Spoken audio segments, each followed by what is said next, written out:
இங்க ஒருத்தர் தன்னோட மனைவிக்கே தெரியாம வேற ஒரு பொண்ணை பார்த்துட்டு இருப்பாரு. இப்ப இந்த விஷயம் உங்களுக்கு தெரிஞ்சிருது. அதனால இப்ப அவர் கூட சண்டை போட்டுட்டு தன்னோட பொருளெல்லாம் எடுத்துட்டு வீட்டுக்கு போலாம் அப்படின்னு சொல்லிட்டு பேக் பண்ணிட்டு இருப்பாங்க. அப்ப ஓப்பன்ல இருக்க சூர்கேஸ் மேல கை வச்சுட்டு அவங்க கிட்ட பேசிட்டு இருப்பாரு. ஆனா அவங்களுமே கோவத்துல சூர்கேஸை மூடிடுவாங்க. அப்ப இவரோட கையில பலமா அடிபட்டுரும். அதுக்கப்புறம் அவங்களுமே வீட்டை விட்டு வெளியில போலாம் அப்படின்னு சொல்லிட்டு கிளம்பி போவாங்க. அப்ப இவருமே அவங்களை சமாதானப்படுத்துறதுக்காக ஒய்ஃபோட ஸ்லிப்பர்ஸை கையில எடுத்துட்டு போவாரு. அதை பார்த்தோன்னே அவங்களுமே தனக்காக தன்னோட ஹஸ்பண்ட் எவ்வளவு கஷ்டப்படுறாரு அப்படின்னு சொல்லிட்டு நம்பிடுவாங்க. ஆனா உடனே பார்த்தா அந்த இடத்துக்கு அந்த பொண்ணு வருவாங்க. அப்ப இவர் தன்னோட ஒய்ஃபை பார்க்காம அந்த பொண்ணை தான் பார்த்துட்டு இருப்பாரு. அதுல கோவப்பட்டு அவங்களுமே அங்கிருந்து ஒரு ஆட்டோ பிடிச்சி பஸ் ஸ்டாண்டுக்கு போவாங்க. அப்ப இவருமே தன்னோட வண்டியில அவங்கள ஃபாலோ பண்ணிட்டே போவாரு. ஆனா இவரோட ஒய்ஃப் இவரோட குழந்தையும் இவருக்கு முன்னாடியே பஸ் ஸ்டாண்டு போயிருப்பாங்க. ஆனா விடாம இவருமே இப்ப அவங்கள ஃபாலோ பண்ணிக்கிட்டே பஸ் ஸ்டாண்டுக்கு போயிருவாரு. அப்ப இவரோட வண்டியை பார்க் பண்ண போற இடத்துல 20 ரூபா போட்டிருக்கும். அதை பார்த்தோன்னே இவர் வண்டி எடுத்துட்டு போய் வேற ஒரு இடத்துல பார்க் பண்ணிடுவாரு. இப்ப தன்னோட மனைவியும் குழந்தையும் ஒரு பஸ்ல உட்காந்துருக்கிறத பார்த்தோன்னே இவருமே அந்த பஸ் கிட்ட போய் வெளியில இருந்தே அவங்களை எப்படியாவது சமாதானப்படுத்தலாம்னு பாப்பாரு. ஆனா அவங்க சமாதானமே ஆக மாட்டாங்க.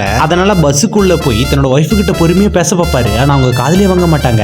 இவர் மேல இருக்க கோவத்துல இவரோட மனைவி பயங்கரமா கத்தி அழுகுறாங்க. அதை பார்த்து அந்த பஸ்ல இருக்க எல்லாருமே வேகமா எந்திப்பாங்க. அதை பார்த்தோன்னே பயந்து இவருமே கீழே வந்து தன்னோட ஒய்ஃபுக்காக இளநீ வாங்கி கொடுத்து அவங்க சமாதானப்படுத்தலாம் அப்படின்னு சொல்லிட்டு இளநீ வாங்கிட்டு இருப்பாரு. அந்த சமயம் பார்த்து ஆப்போசிட்ல அந்த பொண்ணு ஸ்கூட்டில போக அதை பார்த்தோன்னே இவருமே தன்னோட 2 கையிலையும் இளநீ வச்சுட்டு மெய்மருந்து பார்த்துட்டு இருப்பாரு. அந்த பொண்ணை பார்த்தா அப்படியே அந்த இளநீ எடுத்துட்டு அப்படியே பஸ் கிட்ட போவாரு. அப்ப அங்க நடக்கிறது எல்லாத்தையுமே ஒரு ஒய்ஃபு பார்த்துட்டு தான் இருப்பாங்க. அப்ப இவருமே இளநீ எடுத்துட்டு போய் நீட்டுவாரு. அப்ப பஸ்ஸையுமே எடுத்துருவாங்க. அந்த சமயம் பார்த்து இவரோட ஒய்ஃபுக்கு முன்னாடி உட்காந்துருக்க ஒரு லேடி வந்து இளநீ வாங்குவாங்க. தன்னோட மனைவி கிட்ட இளநீ கொடுக்கும் போது கூட அந்த பொண்ணை தான் பார்த்துட்டு கொடுத்துட்டு இருப்பாரு. அதனாலதான் வேற ஒரு பொண்ணு வாங்கியிருப்பாங்க.